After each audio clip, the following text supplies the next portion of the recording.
Every dream has a dreamer. And in this series, we're going to be talking about having a dream and daring to live it. I want to take you on a journey with my wife as we share about how God gave us a dream for the For All Mankind movement and what it looked like to chase that down and give everything we had so that dream could become a reality. I hope that this series is going to help you when you have that dream and give you the courage to dare to chase it down. I hope you hear from the Lord. I hope you become even more established in the faith so you can live out your full potential as a kingdom citizen. Let's go.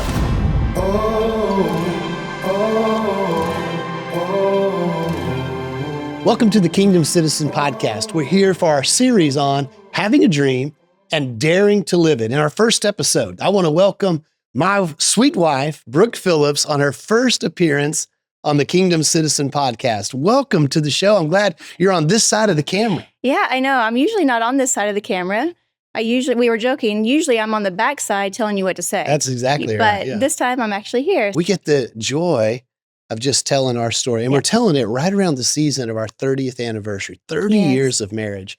You know, this episode is titled The Dreamers. We're talking about having a dream and daring to live it. And you and I, we received a great dream. And everyone that knows you knows that you are a huge dreamer. Yeah, that's you true. have ideas and dreams that are crazy and big, but also a lot of them that have become reality. Sure. And it takes a lot of courage to pursue them. And not just from the primary dreamer, but in a partnership like ours, it takes both of us coming together to say, we dare to chase that dream down. And for you and I, we've been dreamers together. And I think we both felt like when we first finally met and we laid eyes on each other at church, and I told you my whole life story within the first time I met you, yes.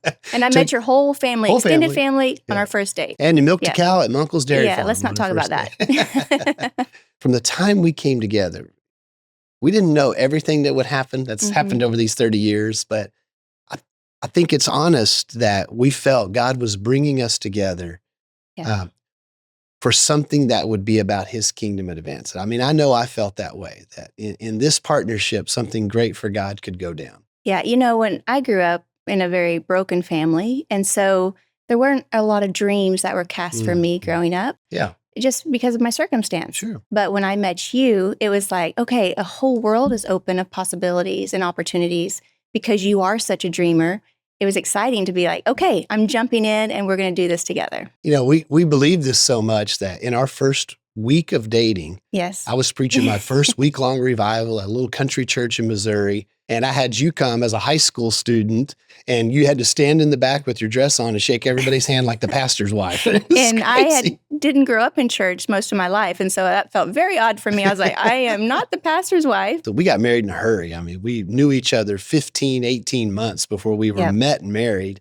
And within our first 3-4 months of marriage, we were out sharing the gospel in about 4 countries. Right. And I had never been out of the country before as well. Yeah. So it was like, okay, we're going to get married and we're going to do this together. And I think it goes back to that we had such a call in our life that we wanted to change the world together. But we never could have gotten there until there was an independent calling on our lives. Right. And for me, I was always, high aspirations and probably real arrogant and cocky about. You had a strut that it took about 5 years to get, out of. Yeah. So I felt pretty confident in myself. But then God did something unique that would help my heart and emotions towards you and give you the confidence in the ministry that God was going to put you in at really a not so much of a positive time in our relationship, but I think it's pretty cool how it happened. Just the way God does. In our dating, we broke up several times. So I never had a girlfriend over 2 weeks. And I knew you were the one. I was scared to death. And I'm running for the hills, right? So it took me a little while. Yeah, I was willing to follow you and I was willing to jump in because you were such a dreamer and a leader. And I was like, okay, I want to get behind this guy and be partners with him. But God actually put that call on my heart in a time that actually we were broke up. You had just broke up with me. I'd come all the way to see you. You were in college and I was still at home, and I drove all the way up there to see you, and you broke up with me. And I was like, oh my gosh, I'm 2.5 hours away from home, no cell phones, back in the day. And it was really cool because at that time, the Lord said, hey, it's not about Kevin. I have something for you. And He said, I want you to serve me in ministry. And at that time, I didn't know what that looked like. I was like, well, I just broke up with the guy, the only guy I really know that's in ministry. So what is this going to look like? And over time, the Lord put us back together, and then he let us fulfill that call for both of us together, which was really sweet. I've been so proud of that and thankful to the Lord in that. As I've told this story to many of my friends and other people, Brooke and I had this individual calling from the Lord where he set us apart, he called us out, but then in his sovereignty and over all my stupidity, right, he brought us together and he unified the callings to what I believe is a powerful combination. We have claimed a life verse that when we were engaged, you sent this verse to me, and you were reading through the Psalms, and Psalms 34:3. And we put this on our wedding invitation. It has been our theme for our entire marriage, but it's, oh, magnify the Lord with me and let us exalt his name together. You know, I've always wanted us to get like matching tattoos. So I'd have one point in the verse on one wrist and you'd have part of the verse on another. And when we held hands, the A and B of that verse would come together. Our daughters would freak out if we got tattoos. Yeah. Well, anyway, that marriage verse has played out. So I don't even remember sending that. I thought you sent it to me. No.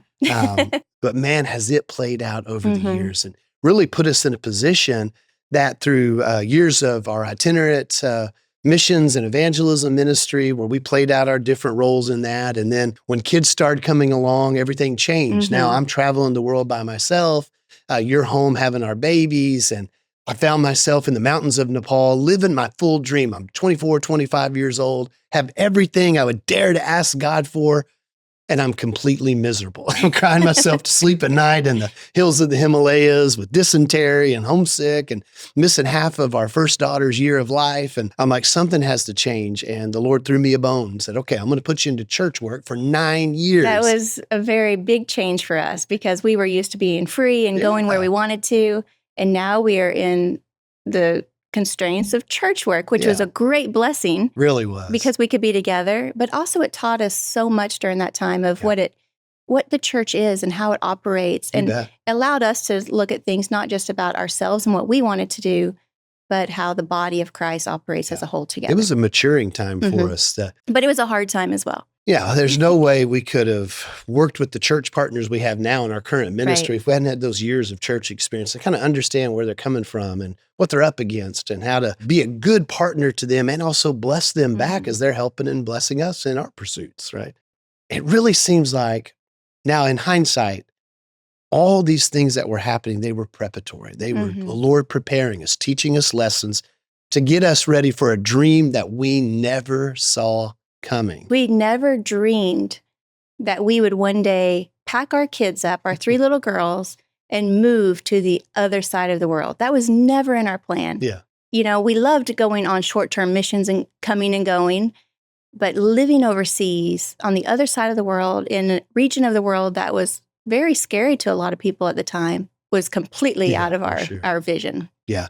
And looking at those preparation steps, we can look back to our first year of marriage, how God was saying, I have something for you if you'll get on my track, play ball with me. But I think I was still sowing a lot of egotistical oats, you could say, and trying to chase down my path. Adventures. Adventures are great. We had a lot of them. But I remember early, and just kind of a thing we haven't talked much about publicly together, at least from our both perspectives, is the time we were in downtown Atlanta, sharing the gospel on the streets, doing block parties. The first year we were married. Yeah.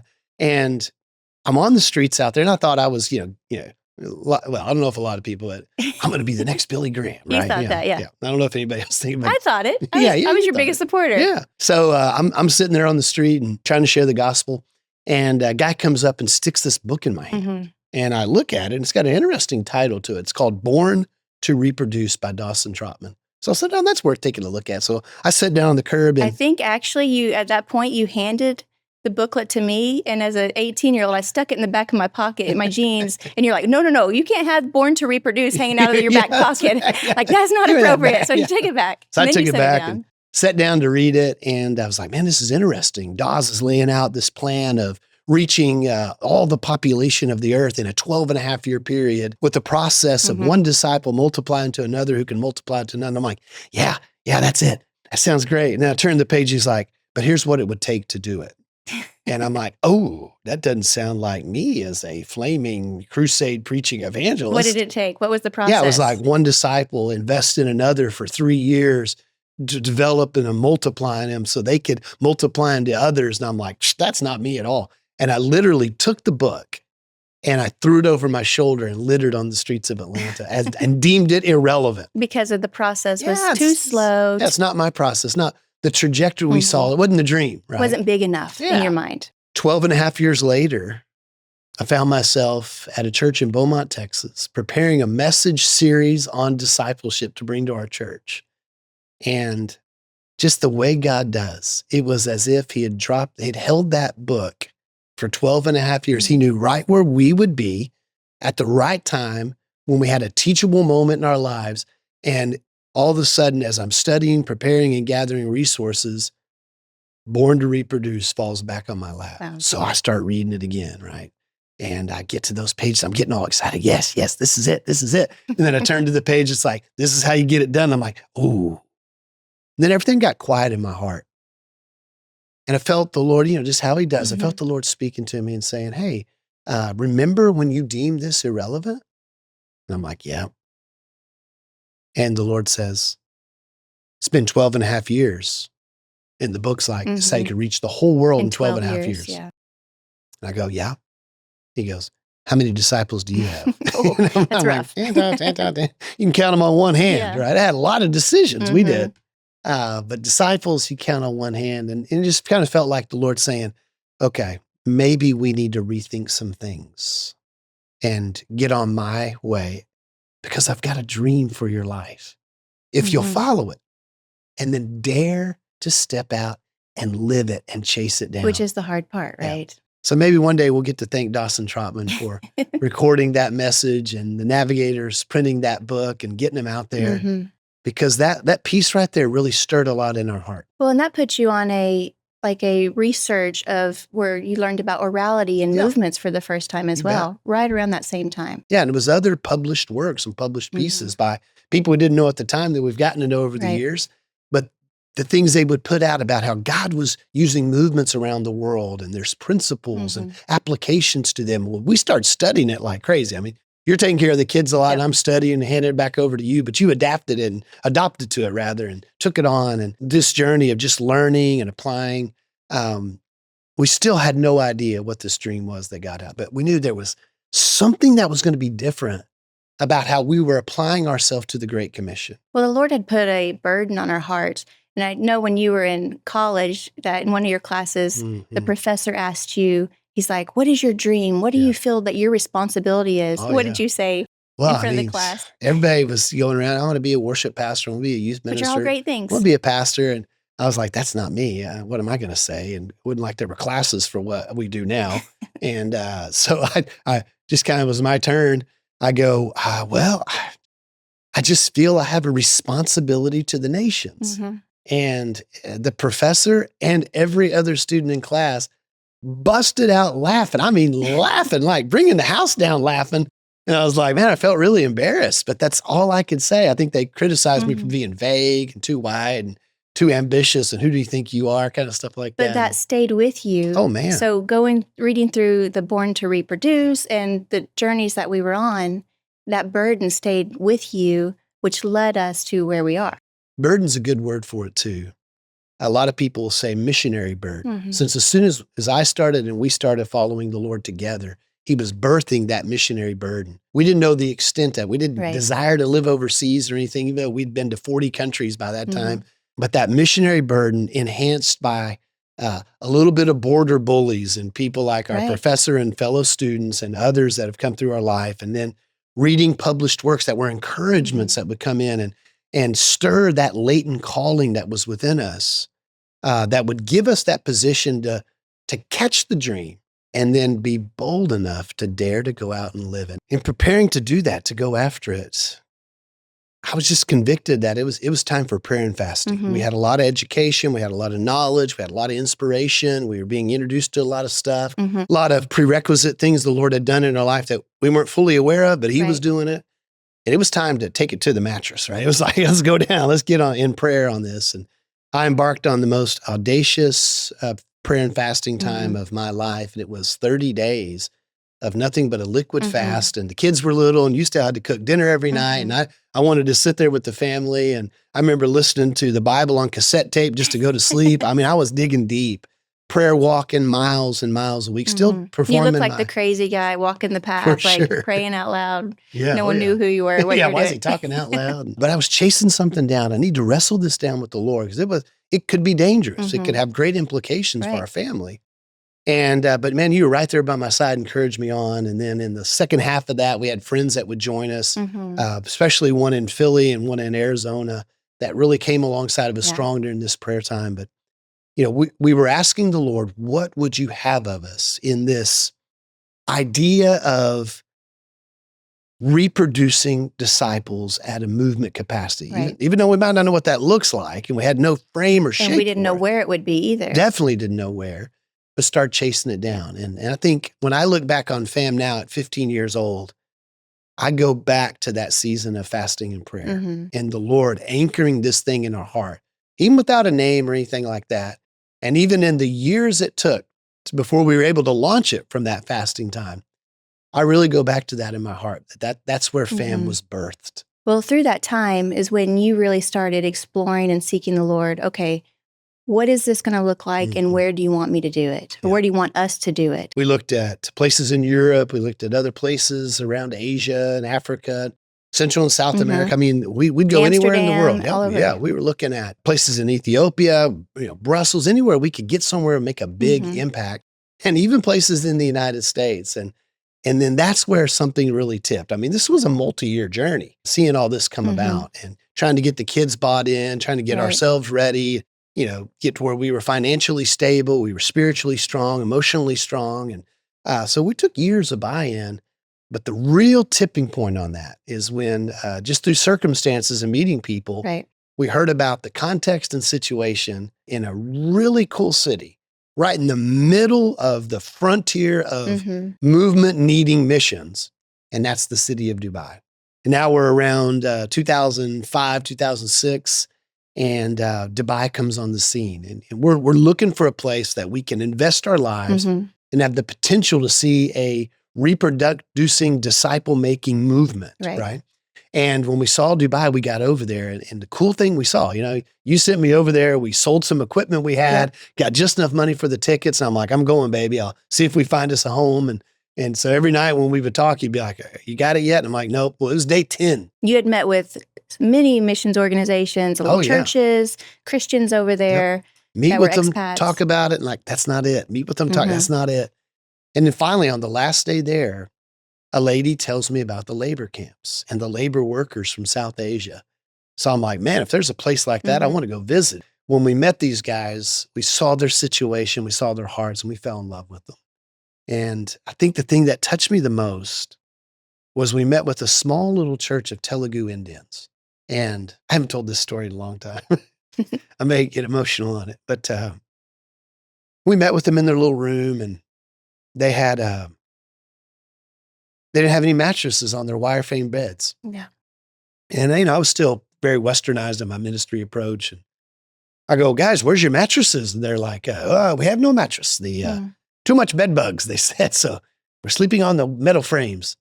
So I reached in my pocket, grabbed my wallet, whipped out some cash. I'm like, well, guys, we can't do a lot about the whole situation here, but we can take care of some mattresses.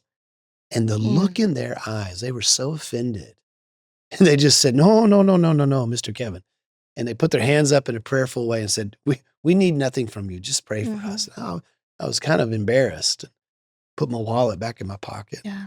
Then they took me to their little church, which was a makeshift 10 by 15 room at the bottom level of the labor camp. And we started walking in. I was a little nervous when we walked in because above the door in Arabic and English was a sign that said trash room, trash room. It's where the body of Christ was meeting. Yeah. And I walked in. They've got a cross on the wall. They've cleaned it all up, got a couple little fans. And then we sit and we worship the Lord, and I cast vision. And I thought, man, the body of Christ is here, meeting in the trash room. We got to do something about it. So we got in the taxi. We're heading to the airport. I mean, I've been there 10 days. I'm coming home. I don't know what we're going to do next. And tears were in my eyes. I'm crying. And I look at my companion, he didn't know what's going on. I'm like, listen, man, I said, I don't know what I'm going to do. I don't know when I'm going to do it. I don't know how it's going to get done, but I am coming back to this place. And it took us 3 years to get back, right? But that's where it started. That is where in the trash room. Emotional part of the dream solidified, as you said, in the trash room. Then we went from there to making a plan. Yeah. A plan of what does this ministry look like? How are we going to get over there? What are we going to do when we get there? And we were on a mission to make it happen, to dare to live the dream that we saw in that trash room. And that's where your skill sets really shine, right? Yeah, as I'm dreaming, the dreamer and visionary, you're our nuts and bolts part of the team. So now it's like, okay, nuts and bolts, logistics and administration is going to have to come in and make a run at this. We're highly informed. We're motivated. We're inspired. We have vision, but that's not enough to actually make the dream a reality, right? There has to be some structure to it and everything. So that's where you came in. So we didn't have a name yet. Yeah. We'll get to that in a minute, but we created an organization. We started telling people the vision and the plan. We wanted partners. We didn't want to just do this on our own. We knew it was going to take a mighty army of partners praying for us, financial partners, and we had some opposition along the way. I mean, even some dear family members of ours were just, because of the region of the world, we're scared and just didn't want us to go. We also had pastors in our lives that were trying to intimidate us to say, if you don't raise your money, are you going to go? What are you going to do then? We're like, hey, we're going to go. Whether we have fully funded accounts or if we don't, we are mandated. We felt a sense of call that we had to be obedient to this to get the job done. When you're chasing down a dream like we were, you're going to have champions, Lord willing. And we had those as well, 100%. Many champions. People that get behind you. They say, don't give up. They financially invest. They encourage. They do a lot of different things. But with the champions, as Bruce Wilkinson talks about in his great book, The Dream Giver, which we're going to put a link to down in the bio and everything of the podcast, there's also not only going to be champions and encouragers, but there will be border bullies. Yeah. And I don't always think they intend to be bullies. Yep. It's just the fears or the uncertainties that they see in it that make them insecure about it. Sure. And in the same way that champions help you solidify the vision and chase it down, so do border bullies. Without them. Because then you have to be determined. You have to find the grit. Am I going to back out if it is hard or if something comes against me, or am I going to push through this? You betcha. And I can remember several times in that pre-launch journey that there were opportunities for us to bail out. I mean, one was I was leaving Philly to go to Houston, Texas, and we were going to talk to this great church that's down there. And I mean, back in the day, that would have been a dream job for us. I mean, like if we could have worked at that church and served with those people, I mean, it was a dream come true. And I think we're just going down to raise a little money. And you kind of thought, no, there may be something else to it. Yeah, I just had this feeling. Yeah, you know? I was like, you're crazy. But you're like, whatever job they offer you, don't take it. I'm telling you, we are moving to Dubai. Well, we are going. We were all bought in. The girls were bought in. Like this, we felt such a sense of responsibility to go and to be part of reaching the laborers over there, that I was like, we can't be deterred by position or accolades or even money. And it would have been a great temptation. It would have been an easy out. Right. And even our close champions that serve on our board still this day, we're like, no, this is a good alternative. You know? And but it tests you in the vision. It tests you in the dream. Where's your grit to run it down? Even if there are other good, great, safer options to honor the Lord, are you still bound and determined to fulfill that? So I looked at, on that same occasion, I looked at one of our great champion friends and board member, and I said, I have to go to Dubai. And he goes, yeah, unless something better comes along. And I said, no, man, I'm under divine mandate to do this. He goes, oh, okay, well, we'll see how it goes. He's like, it's kind of a job interview, just so you know. Yeah. But it worked out great. Right. And good things. And they became a great partner at the time. It puts something deep in our heart to say, yes, we are called to do this. And then as we're, in preparation, we're organized and we're getting papers filed and we start doing the IRS work to start the legal organization. We had to have a name. Yeah. We were like, what are we going to call this thing? We have no idea. I think Phillips Communication came up in there, and people That felt very to us focused, right? Yeah, it was kind of weird. And then we had Reproductive Discipleship International. That was the name that was on the table. RDI. I kind of like that one. It was cool. But You still like that? I still kind of like that one, yeah. But then I remember 2007, it was your birthday, around Christmas. And we go to the movies, and the new Nativity, it's not new now, but the new then Nativity movie It's almost 20 years ago. Yeah, still feels, I call it the new one still. Yeah. And it was out, and so we come to this, watching the movie, and, Mary's just had baby Jesus, and all this coming along, and the shepherds are there. You remember that part in the show? And all of a sudden, Mary does her thing. She's holding baby Jesus, and the old scraggly shepherd comes in there, and he's like, hey, can I hold the baby? Kind of. And she's like, absolutely not. And then finally she drops her shoulders, her face countenance changes, and she offers baby Jesus to the shepherd. She says, he is for all mankind. And that's when I whispered into your ear, and I'm like, if we ever start another ministry, that's what I'm going to name it. But we forgot about it. Totally forgot about it. Until a year later. Yeah. So now we're 2008. It's around Christmas time. We bought the DVD. Right. And we have the kids on the pallet on the floor. We're on the couch. Which has become a family tradition that Christmas Eve we watch the Nativity. Yeah. The movie comes on. We're watching. The kids are half in, half out of sleep, and they're little bitty. And next thing you know, there's Mary. There's the shepherd. There's baby Jesus. He comes in. She says no. She changes her mind. She offers him up and says those words. He is for all mankind. And I jump off the couch, scares the kids to death. Jump off the couch. I'm like, that's it. That's it. Yep. That's what we're going to name it. For all mankind. But we're going to call it the For All Mankind Movement. See, we didn't know what a movement was. We didn't know exactly what it was going to look like. But why did you want to call it a movement? Because I was like, we're not after just some good ministry. We're not after just incremental growth or go out and do something that gives us something to do. It's like, that capacity of making disciples and establishing churches, reaching people, we need that movement style scale to it if we're going to have any significant impact on a people group or a nation. So for me, it was like, hey, this next season of my life, it's a movement or bust. I can stay here and do normal status quo ministry. If we're doing this, it's movement or nothing. So we put it right in the name, the For All Mankind Movement. Before we had one disciple, one leader trained. We didn't have the curriculum, right? We didn't even have any funds raised to go. Not $1 or anything. And I remember telling our board about that, the coming up board, and they're like, why don't we call it something else? And I'm like, no, man, it's moving. They're like, okay. But, they're all bought in now. Oh, for sure. And here's what I know about it. A name does not say it all. And what's really in a name, right? It's just semantics. But we put our face to the wind to honor God. And we put the nations in front of us. He had birthed a movement in our hearts. So we just called it that right off the bat, right? And then be bold enough to dare to go out and live it. And that's why I love you so much. I get a lot of the press for being bold and courageous and sitting out there, but there's no way we could pursue it if there wasn't a raging, bold lioness that was sitting right here with me that said, let's chase every bit of this dream down and never give up, right? Well, I'm excited.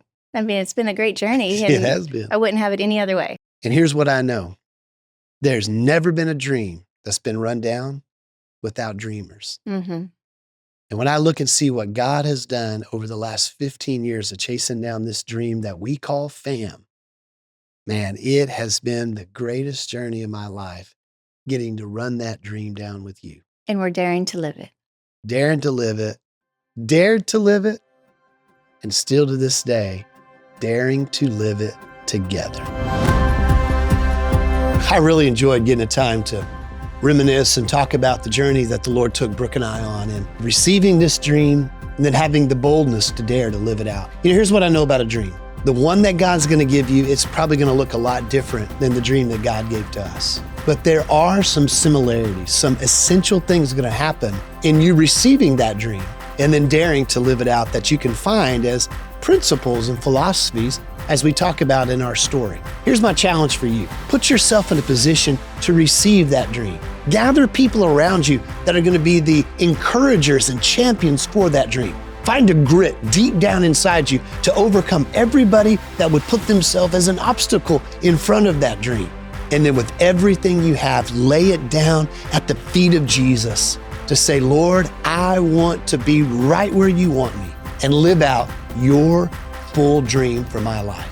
Here's what I know. If you'll put yourself in that position, you'll be able to live a life that exceedingly and abundantly goes beyond any dream you could have for yourself and potentially make an impact on this world to advance God's kingdom to those that have yet heard. So what is the dream that God's putting before you? I hope today's episode encourages you to go after it with everything you have. Join us for our next episode as we continue to lay this out, talking about the dream itself, how it got started, what it took to get it, the ups and downs along the journey, and what God is doing with it currently as that dream moves toward a reality. Thanks for tuning in. Now go and be in it and not of it.